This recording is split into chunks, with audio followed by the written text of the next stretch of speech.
Charles Fraser. The Witch of Baker Street. The Adventures of the Elderly Sherlock Holmes. Episode 4. Based on the characters by Sir Arthur Conan Doyle. A Go audio production. And you're absolutely certain you'll manage with the three of them? Alice gave little Emma one last kiss before casting a final scrutinising look at Holmes. Of course, don't worry at all. The four of us will spend a lovely afternoon together and have great fun, Holmes said, placing his hand on Patrick's shoulder. Patrick sought Marie's gaze. Marie merely shrugged her shoulders briefly, which could be taken to mean, we'll see about that. The little Emma, Patrick and Marie were three orphans who had only found a new home, and thus a family with Alice and Edward Miller, Mr. Holmes's landlords, a few weeks ago. Alice and Eddy were on their way to a funeral. For this occasion, Sherlock Holmes was to look after the children for the first time. Alice was visibly struggling to part from her newly acquired family members and entrust them to Mr. Holmes's care with a clear conscience. Once again, she gave little Emma a kiss on the forehead and warmly embraced the two older ones. Right then, I think it's time. Alice smoothed down her coat before turning once more to those remaining. Children, don't give Mr. Holmes any trouble. And Mr. Holmes, no experiments with my children. Eddy took his wife's hand and lovingly but firmly guided her out the door whilst calling out goodbye to Holmes and the children. Holmes exhaled deeply, then addressed Patrick while scrutinisingly running his hand through the boy's hair. I really don't know what your mother is on about. Your blonde mop is growing back splendidly. Who would have thought that stuff was so highly explosive? He shrugged briefly. Well, children, what do you suggest? Any ideas? Patrick and I still have homework to complete, if that's all right with you, Mr. Holmes. Marie's voice was quiet, and she looked at the floor uncertainly. The poor girl was still suffering from the terrible events and was deeply traumatised. Holmes's words sounded gentle. Of course, Marie. You and Patrick can sit at the table and start with your homework straight away if you'd like. I suppose that just leaves the two of us then, little one. Sherlock Holmes picked up little Emma. Shall I read you a bit from the newspaper? But the little one just shook her blonde curls, and her blue eyes sparkled mischievously. Mr. Holmes, would you like to play with my doll? Lucy would so love to have a tea party with you. As she spoke, Emma held her doll Lucy right under Sherlock Holmes's nose and looked at him with her bright eyes full of hope. Well, replied Holmes helplessly, indeed, I have never held a tea party under these circumstances and with such special guests. He clapped his hands in amusement and said, I had to reach well over 70 years of age to have tea with such a smart young lady as yourself, Miss Emma. At once, he fetched 3 empty cups and some biscuits from the cupboard, placed them on his side table, offered Emma and her doll a seat, and settled into his favourite chair. Little Emma grinned from ear to ear. It didn't take long before Marie and Patrick joined the merry gathering, and time simply flew by. Soon after, the Millers returned from the funeral. Alice and Eddy secretly stood in the doorway and watched the spectacle. Lucy the doll sat on Holmes's lap, who by now was wearing Emma's red hairband on his head, and was raising a cup of tea to his pursed lips, holding it elegantly between thumb and index finger, with his little finger extended. Alice and Eddy didn't dare disturb the performance until little Emma suddenly spotted them, joyfully leapt up from her stool and ran into Alice's arms. Mr. Holmes cleared his throat awkwardly, reached for his walking stick and rose ponderously. You're back already? Alice could barely suppress a giggle and replied instead, I can see you've been having quite a lovely time. Well, one does what one can. Holmes swiftly removed the red ribbon from his head and discreetly slipped it into his trouser pocket. How was the funeral? He asked, changing the subject. Well, you know what funerals are like, Eddy replied. Holmes called himself a fool for asking such a rudimentary question. What were these children doing to him? I wouldn't describe this funeral as quite so ordinary, Alice contradicted her husband. The grieving widow put on a melodramatic show. What do you mean by that, Alice? Holmes pricked up his ears. In my opinion, the good lady was being completely overdramatic. Alice exclaimed indignantly. "But darling," Eddy tried to placate his wife, "you're only saying that because you've never been able to stand Susan. The poor woman has my sincere sympathy." "Oh, poppycock," Alice cut him off. "That Susan was completely over the top. But then again, that woman never had any sense of decency or ethics. If you ask me, she couldn't wait to get that coffin lowered into the grave." Alice turned abruptly to leave. "Children, say your goodbyes and come along, please. Mr. Holmes, thank you for looking after the three of them. Goodbye." Little Emma gave Holmes a goodbye hug. Marie and Patrick politely said their thanks, and Eddy raised his hand in farewell. Then the Millers were gone. Left behind was Mr. Holmes with a red hair ribbon in his pocket and the forgotten doll Lucy on his favourite chair. But Alice's words kept echoing in Holmes's thoughts. The next morning, straight after breakfast, Sherlock Holmes made his way to Alice to have a word with her. Holmes's excellent nose for suspicious deaths had kept him awake half the night. "Good morning, dear Alice. Are the children at school already?" Alice's eyes began to sparkle. "Good morning, Mr. Holmes. Yes, the three of them left over half an hour ago. And you? What brings you here so early today?" "Indeed, something is troubling me. You mentioned at yesterday's funeral that the widow's behaviour was, shall we say, rather peculiar." Holmes didn't need to say another word. Alice jumped right in and became just as agitated as she had been the day before. "Strange? I call it theatrical. After that completely over-the-top performance, I don't believe her grieving widow act for a moment. If you ask me, something's not right about it. I think she was absolutely delighted that he died. That's why she played the part of being utterly devastated." Holmes asked further, "How well did you know the late Mr. Buntler and his wife?" Alice snorted with contempt.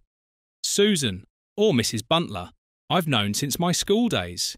Even back then, she always wanted to be better than the rest of us. She was superficial, snobbish and mean, although heaven knows she had no reason to be. After all, she was just as ordinary as the rest of us. Just a normal girl whose family had to watch every penny, but otherwise wanted for nothing. Her older sister had exactly the same character. I've forgotten her name. I only know that back then, I believe she wasn't even 20. She apparently made quite a good match and emigrated to Costa Rica." "Do you know how she met the man?" Holmes wanted to know. "Susan always boasted that a wealthy gentleman saw her sister by the roadside and instantly fell immortally in love with her beauty. In truth, she ran straight in front of his carriage. As far as I know, this good catch was twice the age of Susan's sister. So both sisters' wish to be something better was fulfilled. Theodore Buntler was a very wealthy man. Alice, do you also know how your school friend met Mr. Buntler? Susan was apparently his secretary. What more can I say about that? Who can understand men? As far as I know, Mr. Buntler was quite a nice chap." Sherlock Holmes nodded. "You're quite right, Alice. Although I only knew Theodore Buntler superficially, he always had a pleasant, sincere manner about him. It's a terrible shame about the man." Alice nodded and asked, "He died of a heart attack, didn't he?" "That's what I heard too," Holmes confirmed. Mr. Buntler wasn't even 50 years old, and, as far as I know, he didn't indulge in any vices." "Surely you don't think—" Alice burst out. No, I don't believe anything." Holmes waved off. "I'm merely laying out the facts and apparently thinking aloud." Holmes winked at Alice. "I believe I shall indeed express my personal condolences to the grieving widow Buntler, especially since I was also an acquaintance of her late husband. Please excuse the interruption, Mrs. Buntler. My name is Sherlock Holmes. I was an acquaintance of your husband." Holmes rose from the chair the housemaid had assigned him before she went to inform the widow that she had a visitor. Holmes took his walking stick in his left hand and extended his right to Mrs. Buntler. "Allow me to express my sincere condolences and sympathy for your loss." Susan Buntler nodded approvingly and gestured for Holmes to sit down again. Then she said, "Mr. Holmes, yes, my husband spoke of you quite often. He frequently said you were the most brilliant detective of our time. His words always carried a tone of admiration. "Thank you, Mrs. Butler. Is there anything I can do for you?" Holmes cast an inquiring look at the widow. "What do you mean by that, Mr. Holmes?"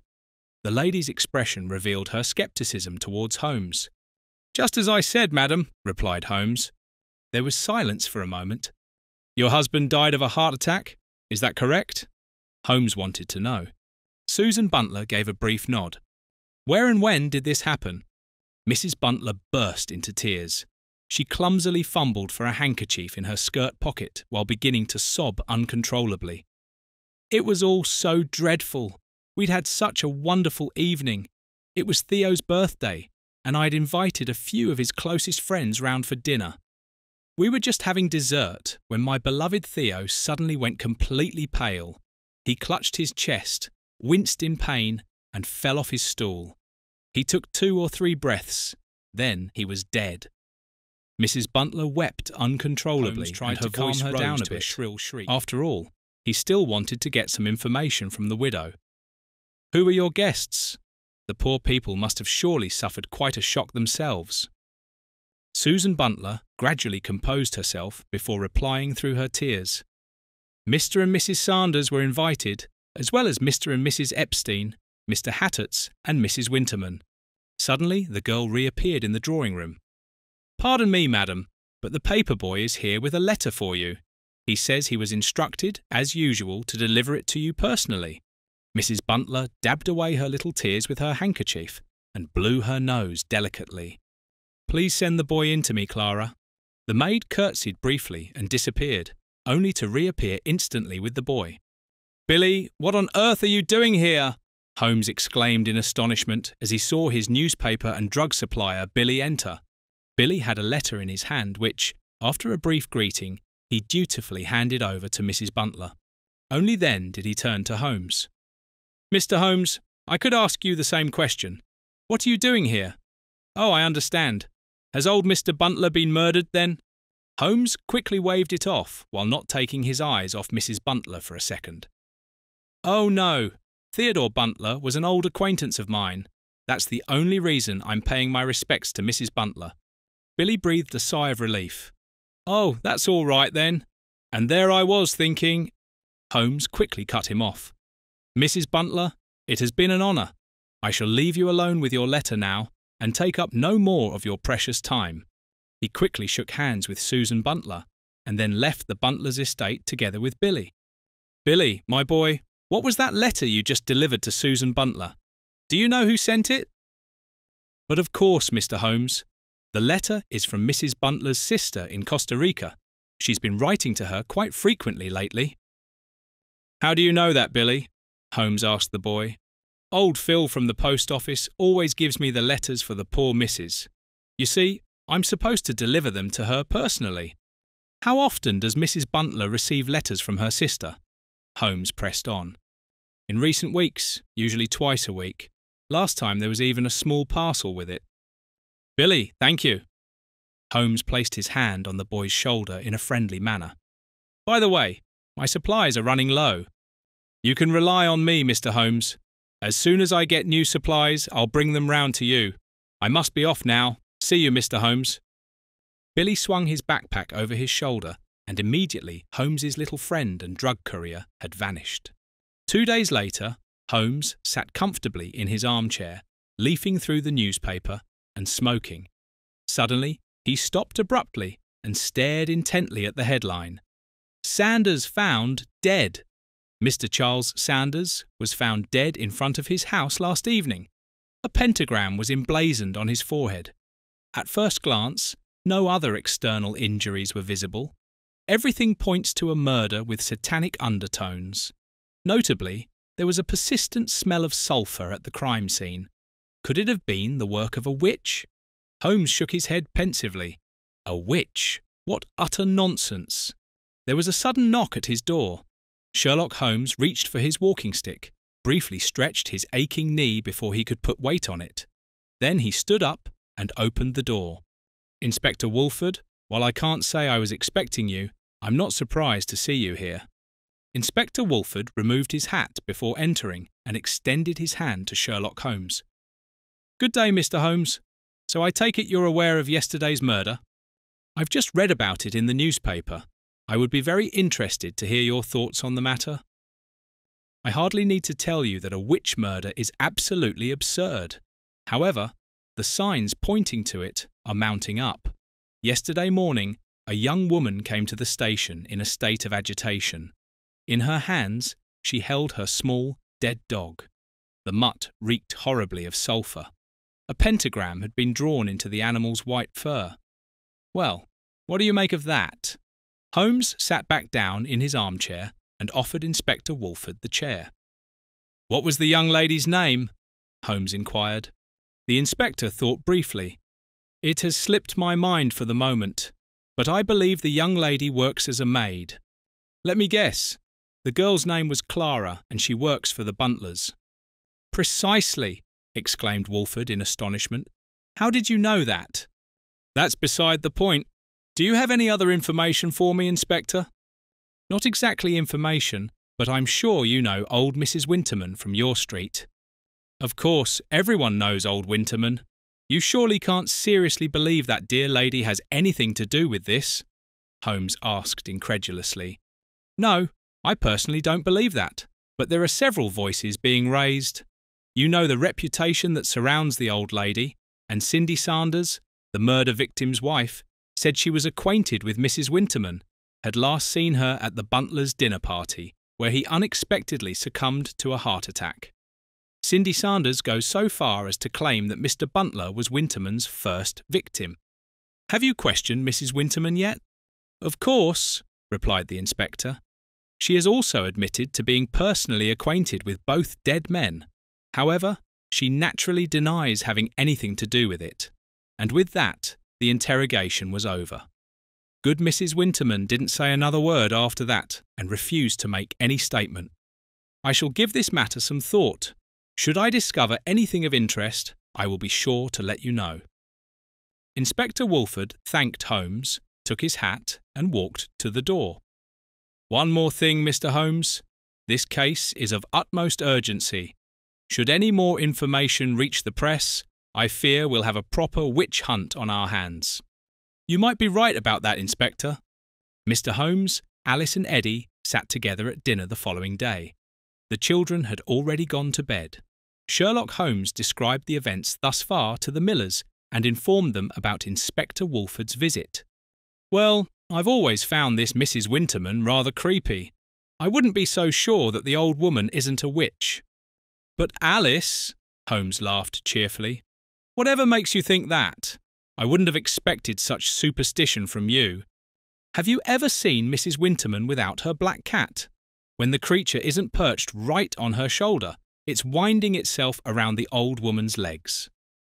"That's proof enough. You're absolutely right." Eddy teased his Alice, and both men laughed heartily. "Go ahead and laugh. But Mrs Warner from across the street told me today that Mrs Smith, who's the direct neighbour of old Winterman, told her that this morning there were 6 dead black birds lying in front of the witch's house." Holmes cleared his throat. "I shall pay Mrs Winterman a visit tomorrow." "I would like to accompany you if I may," Eddy chimed in. "It would be my honour." At around 10 in the morning, Sherlock Holmes and Eddy Miller arrived at the house of the so-called witch. Admittedly, with its black shutters and overgrown garden, the small building didn't look particularly inviting. The little house seemed almost as if it were surrounded by a gloomy aura. "Seems someone's already paid a visit today," Holmes remarked sarcastically, pointing at several rotten eggs that had been thrown against the front door. "What's this?" Eddy picked up a small bunch of herbs. He held the bundle under Holmes's nose. Sherlock Holmes took a brief sniff before responding.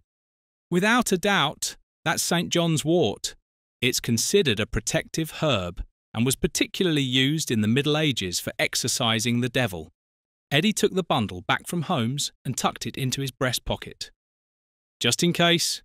Sherlock Holmes smirked and said, "Come along, Eddy, let's get to it." But before the two men could knock on the front door, it was already being opened, and Mrs Winterman was there waiting for them. "Good morning, gentlemen. You're late. I had expected you at an earlier hour." Holmes and Eddy looked at each other in surprise. Meanwhile, Mrs. Winterman stepped aside and beckoned them both to enter. Mrs. Winterman was quite a sight to behold. Despite her small stature, slight frame and advanced age, the woman possessed a presence that practically drew one under her spell.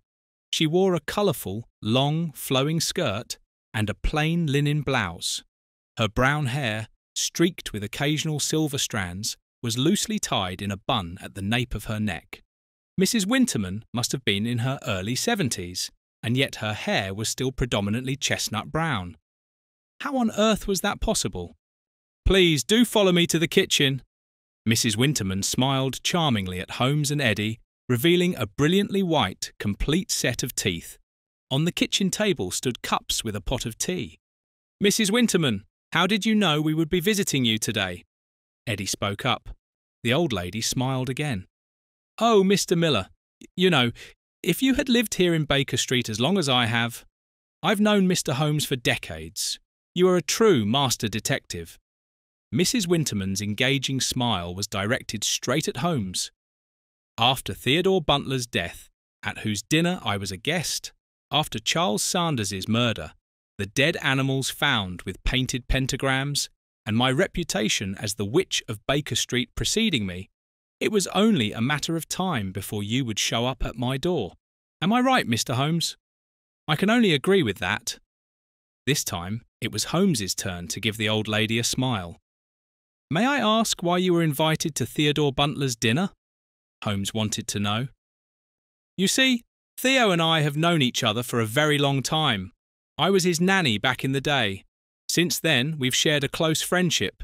I must admit, I was rather surprised that his wife Susan invited me to his birthday party." "Why, if you'll permit me the question?" "Susan can't stand me.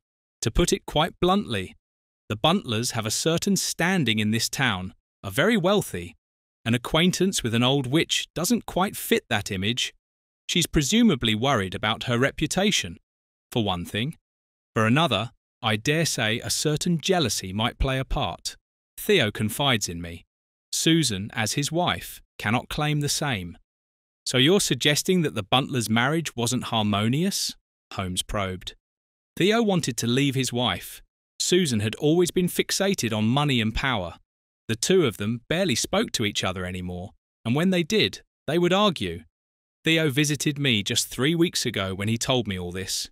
He sat in your chair, Mr. Miller."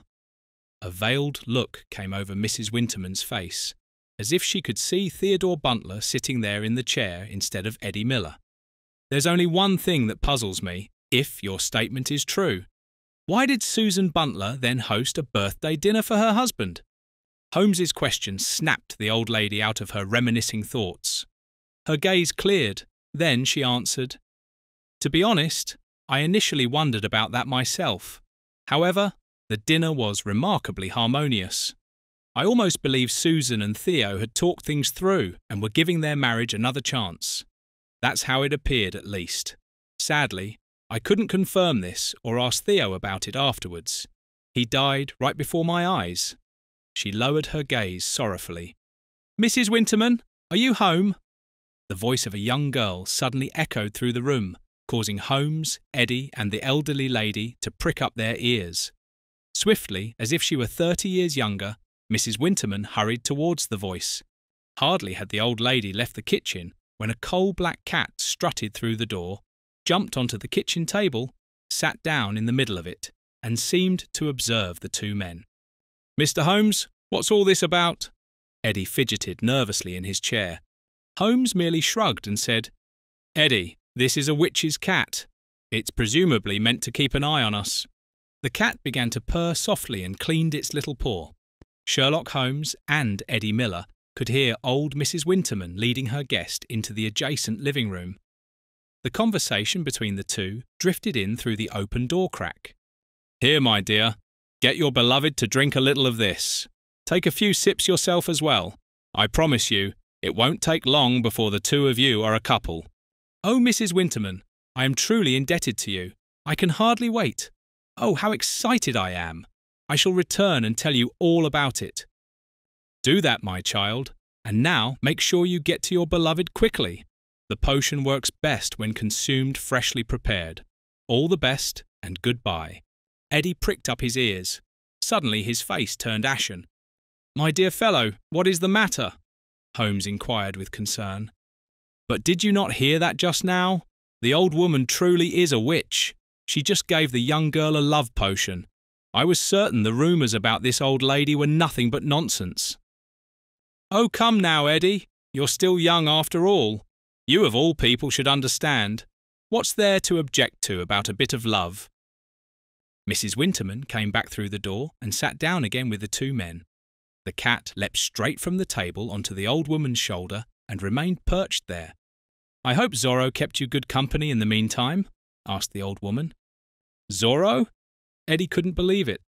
"Your cat is really called Zorro? The Black Avenger?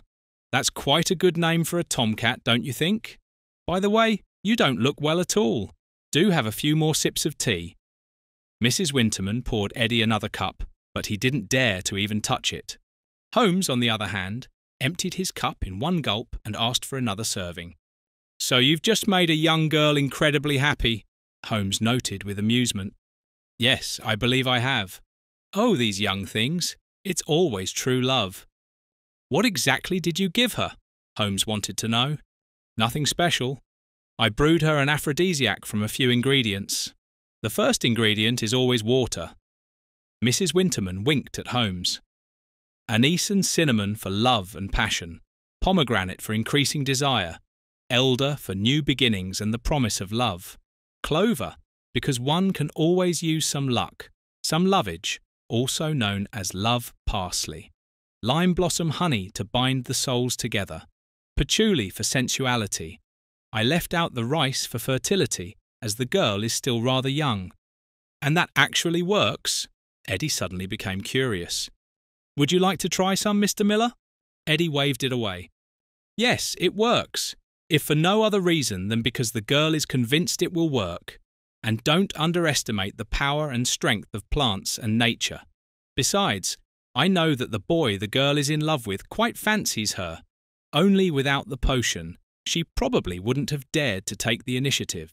And you men are naturally rather slow and dim-witted in such matters."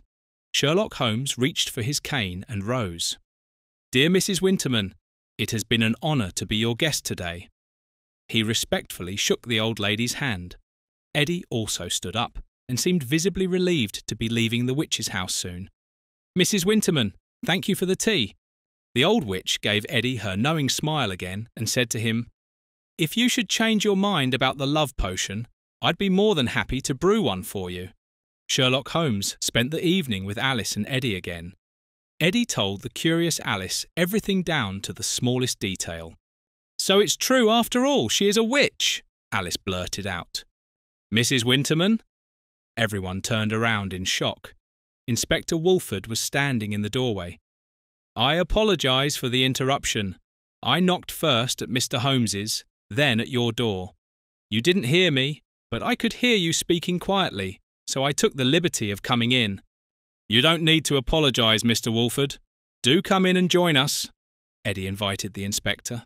Inspector Wolfford hesitated for a moment and glanced somewhat uncertainly at Sherlock Holmes. "Do you have news for me?" inquired Holmes. "Please take a seat, Inspector. Alice and Eddy are aware of the matter." "Alice and Eddy Watson," Inspector Wolfford joked. And in that very moment he regretted his thoughtless remark. Holmes looked as if he had just been run over by a four-horse carriage. Watson's name hit him completely unexpectedly out of nowhere and threw him off balance. "Mr. Holmes, I do apologise. I didn't mean it like that. It was very foolish of me." "It's all right. It's all right. Please, Inspector, what can I do for you?"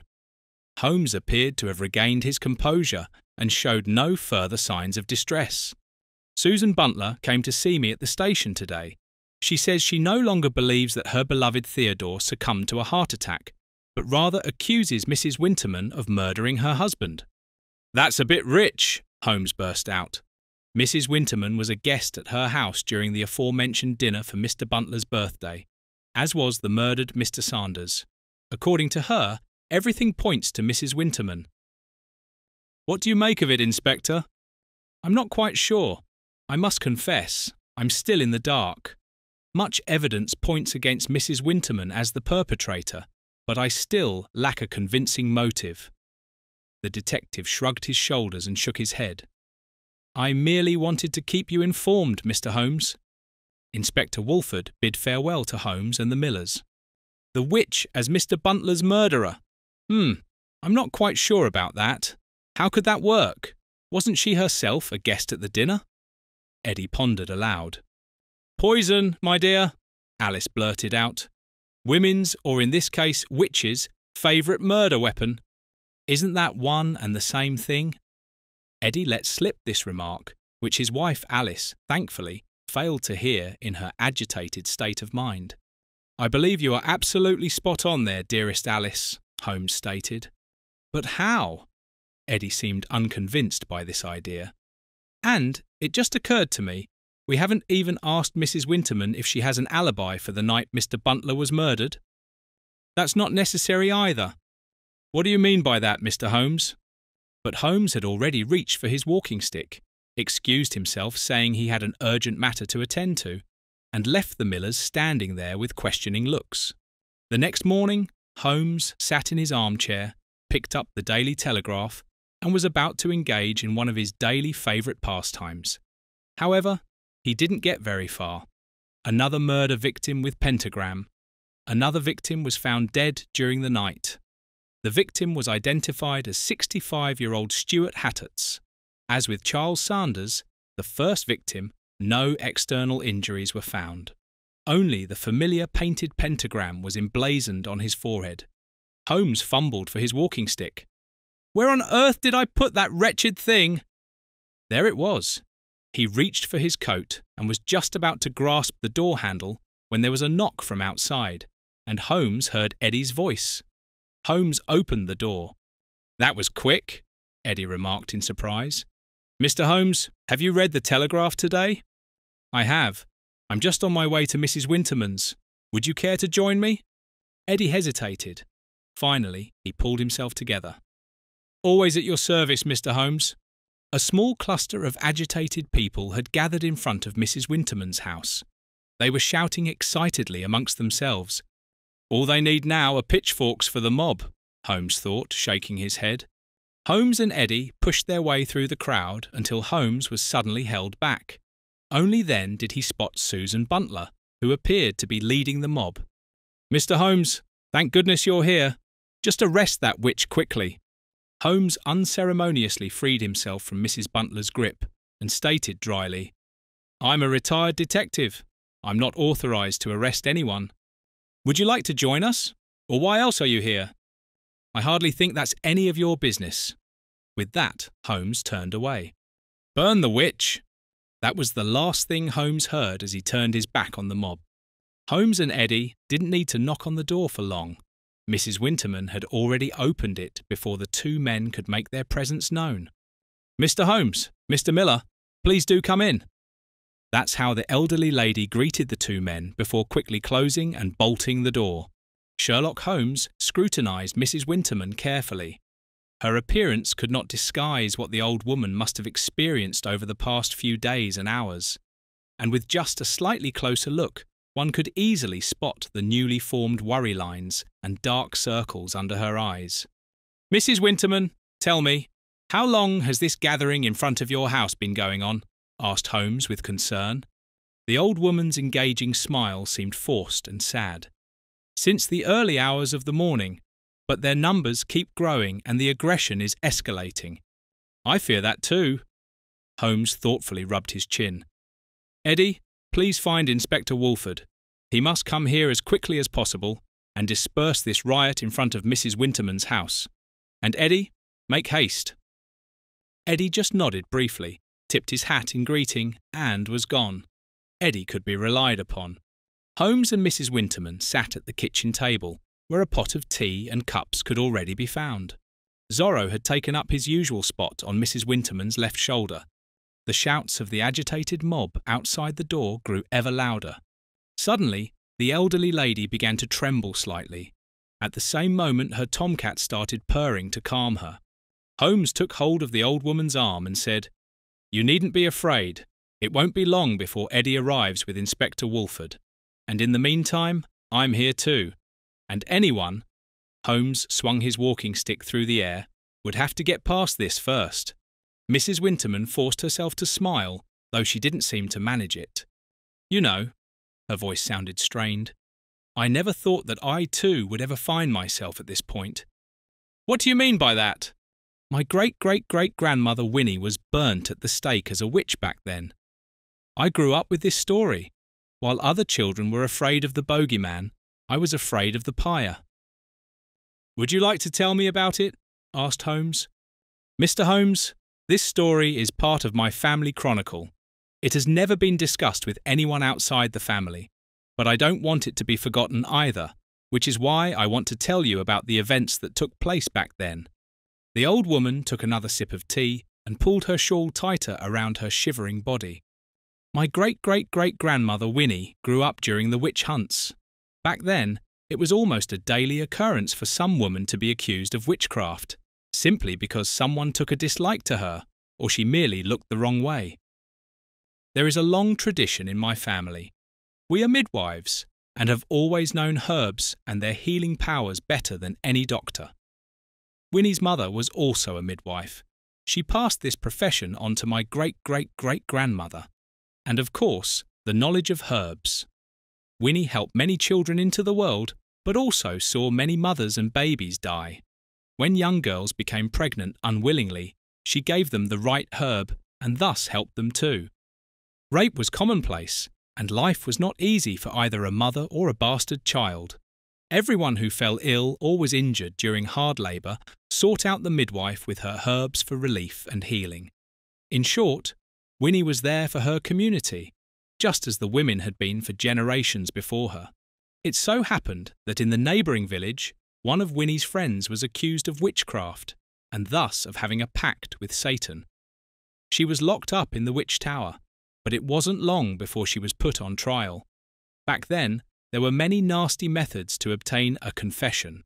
First, there was the witch trial. One of the most well-known was the water ordeal. This could be carried out, for example, with boiling water. The alleged witch had to retrieve a stone from a pot of boiling water with her bare hand.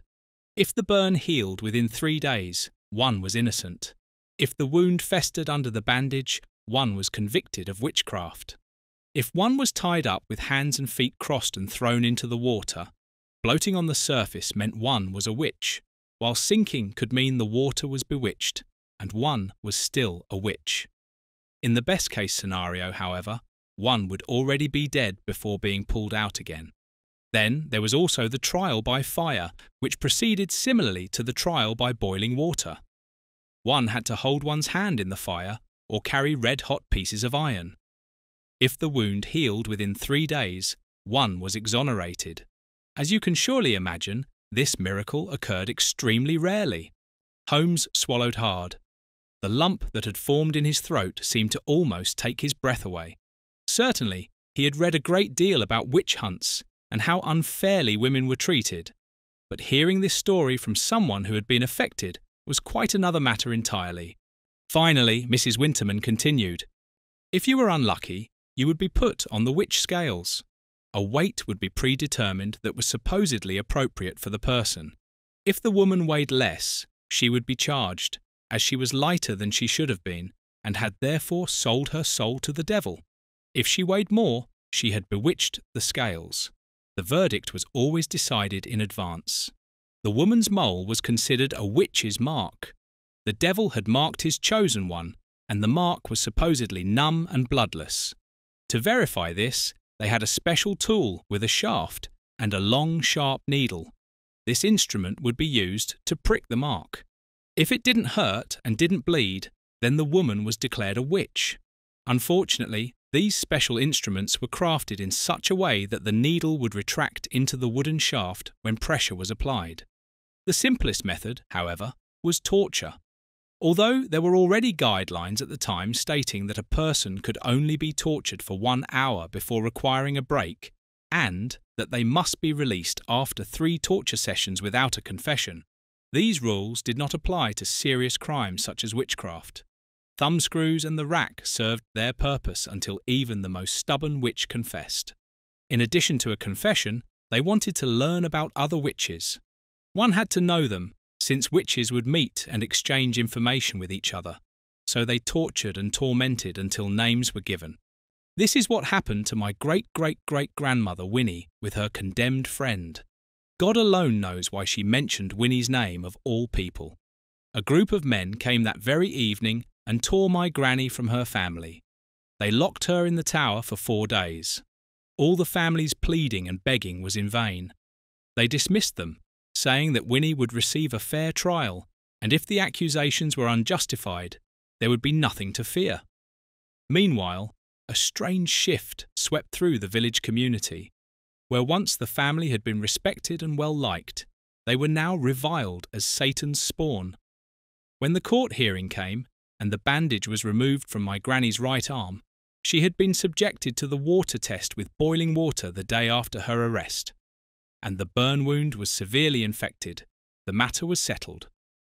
When so-called witnesses were called forth, and fathers who had lost their wives or babies during childbirth, who at the time of death had sought and found comfort in Winnie's presence whilst grieving, now accused Winnie of murder, there was no saving her. My great-great-great-grandmother also named 3 other women, thus accusing them of witchcraft. I don't even want to know what they did to her to make her do that. On that very same day, she was burned at the stake, which, as fate would have it, had already been fully constructed. They told me that these inhuman screams, once heard, can never be forgotten in one's lifetime. Mrs. Winterman gazed deeply into Holmes's eyes as he followed her account with rapt attention. And yet the art and gift of being a good midwife and herbalist was passed down from generation to generation. They call us witches, but are we really? Holmes and Mrs. Winterman were suddenly torn from their intimate conversation. Eddy and Inspector Wolfford knocked at the door and entered. "Good thing you sent for me, Mr. Holmes. It's an absolute circus out there. My men are currently tasked with dispersing the crowd and taking anyone who resists into custody." "Very good. But, Inspector," said Holmes, "what do you suggest regarding Mrs. Winterman? After what happened today, we simply cannot leave her here alone and unprotected." "I completely agree with you, Mr. Holmes. I suggest I take Mrs. Winterman to stay temporarily with relatives or acquaintances for her safety." The elderly lady appeared visibly relieved by the offer and disappeared briefly to pack a few things. "Mr. Holmes, do you have any new findings for me?" Inspector Wolfford asked Sherlock Holmes. "Nothing conclusive, Inspector, but I'm working on it." Inspector Wolfford had clearly hoped for something else. "Very well. Then I shall first take Mrs. Winterman to the station and question her again. As mentioned before, the evidence points to her and the noose is gradually tightening. The citizens of London are demanding a culprit and a verdict." Mrs. Winterman returned with a small, packed bag. First, Holmes turned to Inspector Wolfford. "Do what you must." Then to the old woman. "I wish you all the best and thank you for your story." It was evening. Holmes sat in his chair in a daze, smoking as if there were no tomorrow, trapped in his thoughts. How had she managed it? It was some kind of poison, that much was clear to him. But which one? He lacked the evidence. He knew she was guilty, and if Mrs. Winterman wasn't being held at the station, he was certain Mr. Epstein would be the next pentagram murder case to appear in the newspaper. He brooded on this deep into the night. "Holmes! Mr. Holmes! Are you there? Are you awake? Mr. Holmes!" Sherlock Holmes startled awake. The sun was shining through the window directly into his face, making him blink. He had fallen asleep in his armchair. "Mr. Holmes, it's me, Billy!" Billy hammered on the door. With each blow, Holmes's head throbbed. He had rather overdone it yesterday. He groped for his walking stick and rose sluggishly. Yes, I'm coming now." "A very good morning, Mr. Holmes." But when Billy saw Holmes, he surmised, "Oh, I rather doubt your morning is quite so good." The lad grinned from ear to ear and handed Holmes his newspaper. Holmes practically tore it from his hands and skimmed the front page. Thank heavens, no further victims. Holmes seemed to relax. "How are you, Billy?" The boy's lips twisted slightly. "Oh, it's all right. Got to be, haven't I?" "Brave lad," Holmes said, briefly patting his head. Have you brought me anything else? My supply is nearly depleted. Of course. Billy took his backpack off his back and placed it on the floor in front of him before rummaging through it. He added by way of explanation, I packed the stuff right at the bottom. I had so many newspaper customers before you. Didn't want anything falling out. Very prudent, Holmes praised. Here we have it! Billy pulled a small packet filled with white powder from his backpack and handed it to Holmes. But Holmes's gaze fell on something else. What's this then? He bent down laboriously and picked up the small object. He held it between his thumb and index finger, examining it thoroughly. A dark-coloured round thing about 1/2 an inch in size was the object of his interest. Billy, where did you get this from? The boy stepped closer and examined the small object more carefully. Oh, that! A few of those fell out of the package I delivered. Must have had a leak, or didn't quite survive the long journey intact. Billy shrugged indifferently. Do you still remember who you delivered the package to and who sent it? Asked Holmes nervously. But Mr. Holmes, I've already told you that I deliver Mrs. Buntler's post from her sister in Costa Rica. Eureka! Holmes leapt into the air with joy and landed painfully on his injured knee.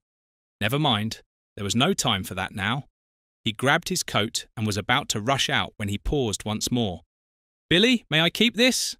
He pointed to the object in his hand. Billy nodded his head in bewilderment, and with that, Holmes was out the door. Mrs. Buntler, thank you for receiving me again without prior notice. Holmes found Susan Buntler in the drawing room. She stood in front of the open fireplace, holding a whisky glass and staring into the flames. Slowly, she turned around and looked directly at Holmes with ice-cold eyes. Tell me about the old witch. I heard she was arrested just yesterday. You must have misunderstood something. Mrs. Winterman was only questioned one more time. Then Inspector Wolfford personally escorted her to stay with relatives. I wasn't aware of that, replied Susan Buntler in a steely voice. I believe you, because otherwise Mr. Epstein would likely have met his death tonight. Isn't that right? Holmes needled. I don't understand what you mean by that. Susan Buntler turned around again, took the whisky decanter from the mantelpiece and poured herself a generous measure. Would you like one too? I must decline. Tell me, Mrs. Buntler, did my first visit prompt you to change your tactics and set Plan B in motion? Sherlock Holmes looked challengingly at the widow. Mr. Holmes, I'm afraid I can't quite follow you. You're speaking in riddles. Oh, you're usually such a clever one. But unfortunately, you haven't thought your plan through completely. Did you know that the pentagram is a protective symbol of witches? I hardly think a witch who would commit murder would leave such a mark on their victims. Had it been a Druden's foot, a pentagram standing on one point, then the matter would be quite different. And why are you telling me all this? Susan Buntler grew visibly more nervous. She kept sipping at her drink incessantly. As you wish. Let's start from the very beginning. You and your husband Theodore had been having serious disagreements for quite some time. Your marriage was on the brink of collapse. This was a situation you had to prevent at all costs. You had become far too accustomed to the luxury and social standing. After all, you'd been striving for this since childhood. How convenient to have a sister to whom one can confide worries and troubles, and who offers help and advice all the way from Costa Rica.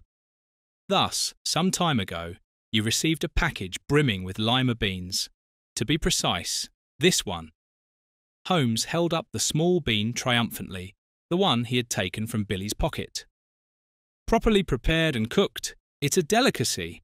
Raw, however, even in very small amounts, it's absolutely lethal. Susan Buntler gasped for air, but Holmes continued unperturbed. So you put on a brave face and hosted a birthday dinner for your supposedly beloved husband. You mixed in a sufficient amount of the beans, and lo and behold, your plan worked. The poor man was dead, having succumbed to an apparent heart attack, and you became the grieving, wealthy widow. Should any doubts arise about the heart attack, well, that's why you calculatingly invited Mrs. Winterman, despite despising her with every fibre of your being, as she was well known for being a herb witch. Witch? Herb witch? What's the difference there?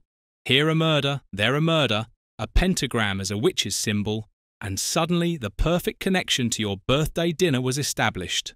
Who cared that poor Mrs. Winterman actually lacked a proper motive? A few dead birds and cats, and the easily manipulated, revenge-thirsty mob demands a culprit. Voila, almost perfect, but only almost. Mrs. Buntler breathed heavily, her hand clenched around the whisky glass. You can't prove anything. It's all far-fetched. Pure speculation. Nobody will ever believe this outrageous pack of lies. Susan Buntler spun around. She screamed hysterically. Then, with her left arm, she knocked over the decanter on the mantelpiece, filled with high-proof alcohol. Holmes watched the vessel fall almost in slow motion, yet he stood rigid as the glass shattered in the open fireplace, and an enormous flash of flame caught Susan Buntler's dress. Horrified, she stared with wide eyes at her skirt engulfed in flames. The fear of death was written across her face as she screamed for help, rolling on the floor. But it was too late. The flames spread too quickly, accelerated by the alcohol, and caught her blouse. Soon after, her hair burst into bright flames. Holmes recalled Mrs. Winterman's words. They told me that these inhuman screams, once heard, can never be forgotten in one's lifetime. Now the real witch was burning. You were listening to Charles Fraser, The Witch of Baker Street, The Adventures of the Elderly Sherlock Holmes, Episode 4, based on the characters by Sir Arthur Conan Doyle. A Go audio production.